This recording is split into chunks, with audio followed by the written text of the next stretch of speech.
നമസ്കാരം. ഇന്ന് തത്വമയി ന്യൂസിനൊപ്പമുള്ളത് പ്രസിദ്ധ മാധ്യമ പ്രവർത്തകനും രാഷ്ട്രീയ നിരീക്ഷകനുമൊക്കെയായ ശ്രീ രാജേന്ദ്രൻ പന്തളമാണ്. സ്വാഗതം. പശ്ചിമേഷ്യയിൽ യുദ്ധം അതിൻ്റെ അവസാനത്തെ ദിശയിലേക്ക് നീങ്ങിക്കൊണ്ടിരിക്കുകയാണ്. പക്ഷേ അത് യുദ്ധത്തിൻ്റെ പരിസമാപ്തിയാണ് എന്ന് നമുക്ക് പറയാൻ പറ്റില്ല. താൽക്കാലികമായിട്ട് ചിലപ്പോൾ ഒരു നിർത്തിവെക്കൽ ഉണ്ടായേക്കാം. കാരണം മറ്റനവധി വിഷയങ്ങളിൽ ഇപ്പോൾ തന്നെ വലിയ പ്രശ്നമാണ്. അങ്ങോട്ടും ഇങ്ങോട്ടുമുള്ള പ്രശ്നങ്ങൾ നിലനിൽക്കവെയാണ് ഇത്തരത്തിലൊരു കരാറിലേക്ക് പോയിക്കൊണ്ടിരിക്കുന്നത്. അത് അവരുടെ ആണവായുധങ്ങളുടെ അല്ലെങ്കിൽ വാർഹെഡ്സിൻ്റെയോ അല്ലെങ്കിൽ അവരുടെ യുറേനിയം സമ്പുഷ്ടീകരിച്ച യുറേനിയത്തിൻ്റെ കാര്യത്തിലൊക്കെ വലിയ രീതിയിലുള്ള തർക്കങ്ങൾ അങ്ങോട്ടും ഇങ്ങോട്ടും അമേരിക്കയും ഇറാനും തമ്മിലുണ്ട്, ഇറാനും ഇസ്രായേലും തമ്മിലുണ്ട്. അത്തരത്തിൽ ഒരു കാര്യം ഒരു സൈഡിൽ കൂടെ നടക്കുന്നു. അതോടൊപ്പം തന്നെ ഹിസ്ബുള്ള വിഷയത്തിലൊക്കെ ഇവർക്ക് പരസ്പരം അങ്ങോട്ടും ഇങ്ങോട്ടുമുള്ള ഒരു ആശയപരമായ യോജിപ്പിൽ എത്തിയിട്ടില്ല. ഇങ്ങനെ എത്താതെ ഒരു സാഹചര്യത്തിൽ ഇങ്ങനൊരു കരാറിലേക്ക് പോയാൽ എങ്ങനെയായിരിക്കും പശ്ചിമേഷ്യയുടെ ഭാവി കാലം? പശ്ചിമേഷ്യയുടെ കാര്യത്തിൽ സമാധാനം ഉണ്ടാകണമെന്ന് ഏറ്റവും കൂടുതൽ ആഗ്രഹിക്കുന്നവരാണ് നമ്മൾ ഭാരതീയർ, ഞാനും ഉൾപ്പെടെയുള്ള ആൾക്കാരെ. പക്ഷേ ഇപ്പോഴും ആ സമാധാനം എല്യൂസീവ് ആണോ, അതായത് നമുക്ക് പിടിതരാതെ പോവുകയാണോ എന്നൊരു സംശയം ഇത്രയും കാലത്തെ അന്താരാഷ്ട്ര വിഷയങ്ങളുടെ, ജിയോ പൊളിറ്റിക്കൽ വിഷയങ്ങളുടെ ഒരു അനുഭവത്തിൻ്റെ പശ്ചാത്തലത്തിൽ എനിക്ക് തോന്നിപ്പോവുകയാണ്. കാരണം പണ്ടൊരിക്കൽ ജവഹർലാൽ നെഹ്റു, അദ്ദേഹം പ്രധാനമന്ത്രിയായിരിക്കെ പറഞ്ഞൊരു കാര്യം, രണ്ടു രാജ്യങ്ങളിലുള്ള ബന്ധം ഉറപ്പിക്കണം എന്നുണ്ടെങ്കിൽ we should open the windows of our hearts and minds. ഏതാണ്ട് സമാനമായ വാക്യത്തിലാണ് അദ്ദേഹം പറഞ്ഞിരിക്കുന്നത്. അതായത് രണ്ട് രാഷ്ട്രങ്ങൾ തമ്മിൽ ബന്ധം വഷളാവുന്നത് അവരുടെ മനസ്സിൻ്റെ വാതായനങ്ങൾ തുറന്ന് ഇടാത്തത് കൊണ്ടാണ്.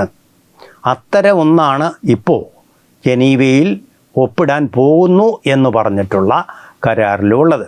പലപ്പോഴും പലരും തെറ്റിദ്ധരിച്ചിട്ടുണ്ടാവണം.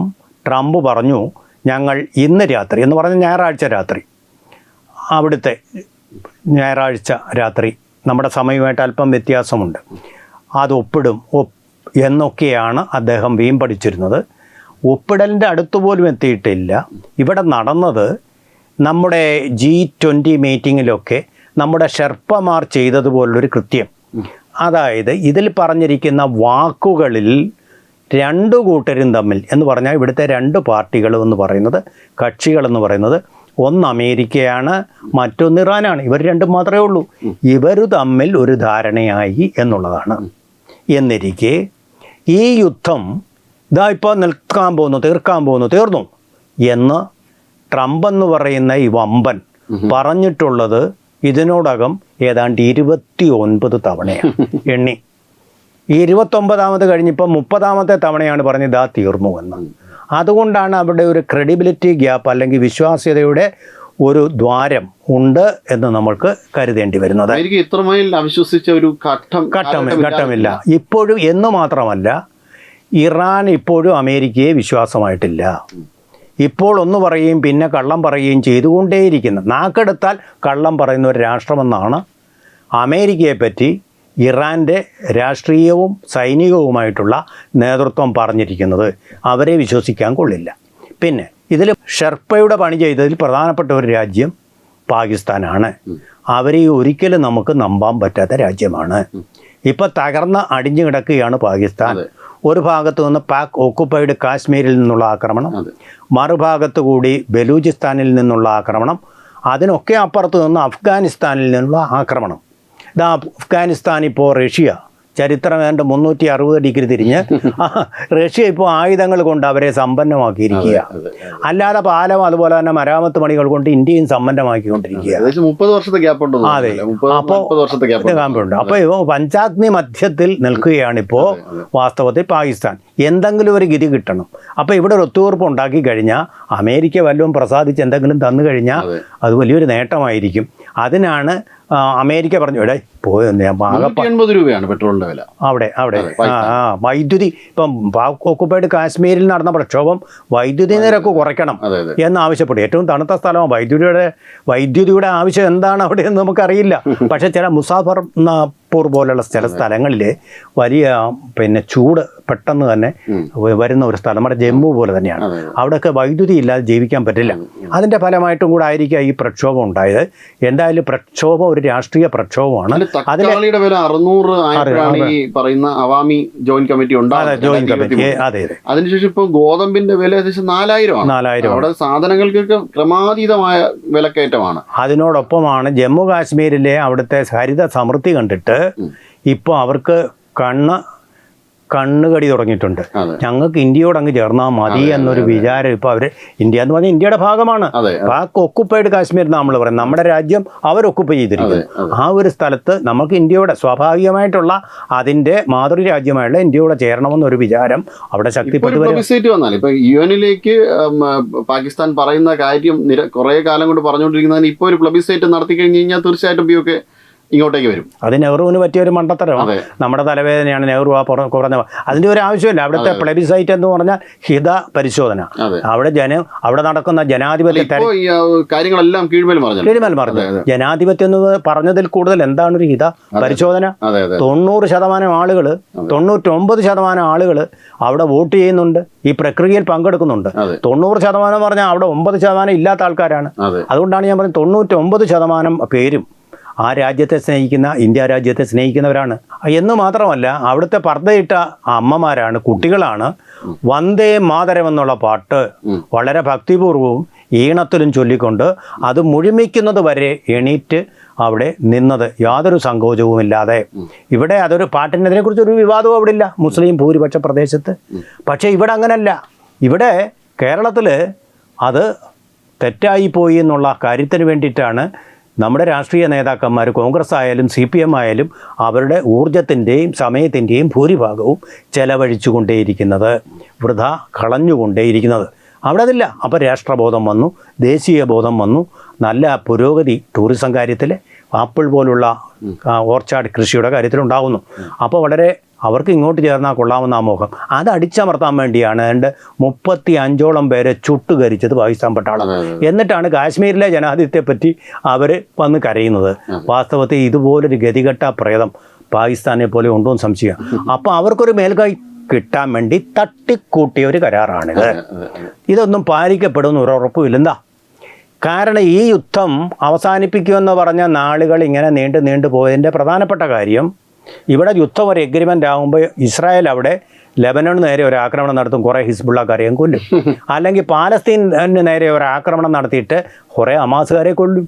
ആ ഇസ്രായേൽ അവിടെ കാണിക്കുന്നത് നമ്മളീ പറഞ്ഞ ഷാം എൽ ഷെയ്ഖ് എന്ന് പറയുന്ന പട്ടണത്തിൽ വെച്ച് ഒപ്പുവെച്ച കരാറിൻ്റെ മെമ്മോറാണ്ടം എന്നാണ്. ഷാം എൽ ഷെയ്ഖ് മെമ്മോറാണ്ടം എന്നാണ് പറയുന്നത്. ആ മെമ്മോറാണ്ടത്തിന് വിരുദ്ധമാണ്. അപ്പോൾ ആ ഒരു കരാറിന് വിലയില്ലെങ്കിൽ പിന്നെ ഈ ആഴ്ച എന്നോ ജനീവയിൽ വെച്ച് ഒപ്പിടുമെന്ന് പറയുന്ന, സ്വിറ്റ്സർലൻഡിലെ ജനീവയിൽ വെച്ച് ഒപ്പിടുമെന്ന് പറയുന്ന ഈ കരാറിന് എന്ത് വിലയാണുള്ളത്? ഒരു വിലയുണ്ടാവില്ല എന്നുള്ളത് മാത്രമല്ല, അത് അനിശ്ചിതത്വമാണ്. ഇതിനിടയ്ക്ക് തന്നെ കരാർ ഒപ്പിട്ടുകൊണ്ട് തന്നെ ഇരു രാജ്യങ്ങളും യുദ്ധത്തിലേർപ്പെടാം. കാരണം എന്താണ്? അമേരിക്കയുടെ താവളങ്ങളെല്ലാം ഇറാന് തൊട്ടടുത്ത് തന്നെയുണ്ട്.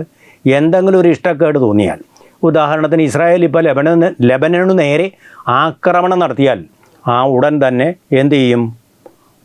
ഇറാൻ അവരുടെ മിസൈലിൽ ഗൾഫിലുള്ള അമേരിക്കൻ താവളങ്ങളിലേക്ക് പായിക്കും. അതോടുകൂടി കരാർ തീർന്നു.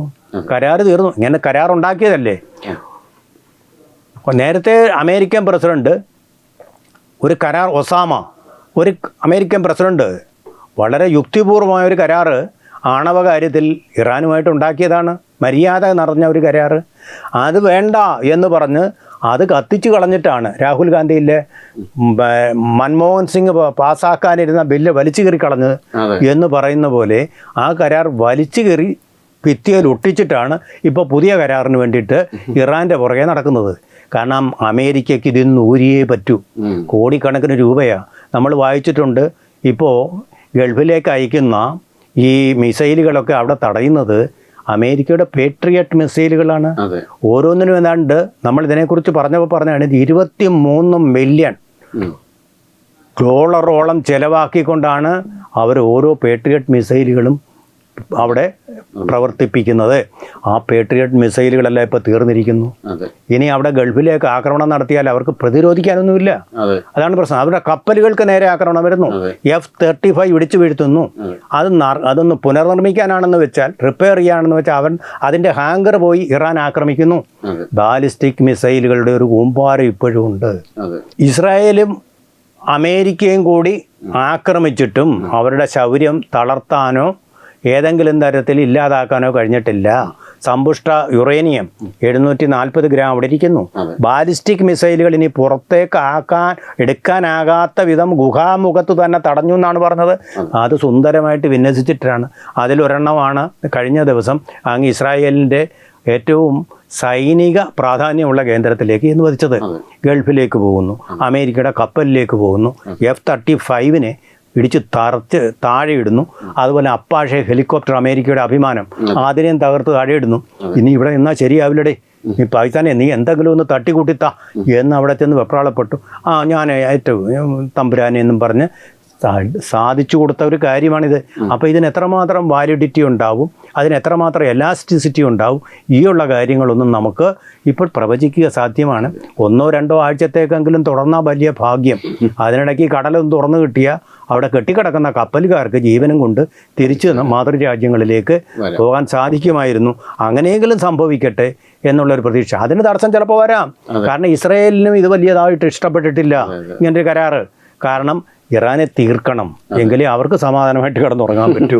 ഇതാണ് അതെ, ഇതൊക്കെ അറിയാവുന്നതുകൊണ്ടാണ് നരേന്ദ്രമോദി ഇതിലൊന്നും മധ്യസ്ഥതയ്ക്ക് പോകാത്തത്.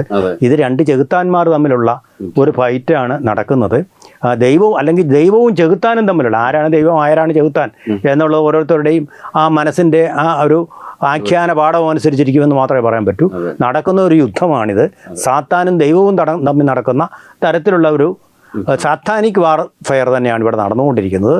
അതിന് താൽക്കാലികമായ ഒരു വിരാമം വരുന്നതെങ്കിലും ലോകത്തിന് അത്രയും ശ്വാസം വിടാൻ സമയം കിട്ടും എന്ന് മാത്രമേ നമുക്ക് ഇതിനെക്കുറിച്ച് കരുതാൻ കഴിയുമെന്നാണ് എനിക്ക് തോന്നുന്നത്. ശാശ്വതമായൊരു പരിഹാരം കണ്ടെത്താൻ കഴിയട്ടെ എന്ന് ആശിക്കാം എന്നേ ഉള്ളൂ. നമുക്കല്ലാതെ നമുക്കൊരു ഫുൾ കോൺഫിഡൻസ് നമുക്ക് ഇതിനകത്തേക്ക് പൂർണ്ണൊരു വിശ്വാസം കൊടുക്കാൻ പറ്റില്ല. എന്തായാലും സർ സൂചിപ്പിച്ചതുപോലെ അവിടെ കെട്ടിക്കിടക്കുന്ന കപ്പലുകളെങ്കിലും ലോകത്തിൻ്റെ പല ഭാഗങ്ങളിലേക്ക് എത്തിയാൽ അത്രമേലെങ്കിലും ഊർജ്ജ പ്രതിസന്ധിക്കൊരു ശമനം ഉണ്ടാവും. എന്നാലും ഭാരതം അതിൻ്റെ ഊർജ്ജ പ്രതിസന്ധി മാറ്റി വയ്ക്കുവാൻ വേണ്ടിയിട്ട്, അല്ലെങ്കിൽ മാറ്റിയെടുക്കുവാൻ വേണ്ടിയിട്ട് ലോകത്തിൻ്റെ മറ്റു പല ഭാഗങ്ങളിൽ നിന്നും എണ്ണ എത്തിക്കുവാനുള്ള ശ്രമം നടത്തുന്നുണ്ട്.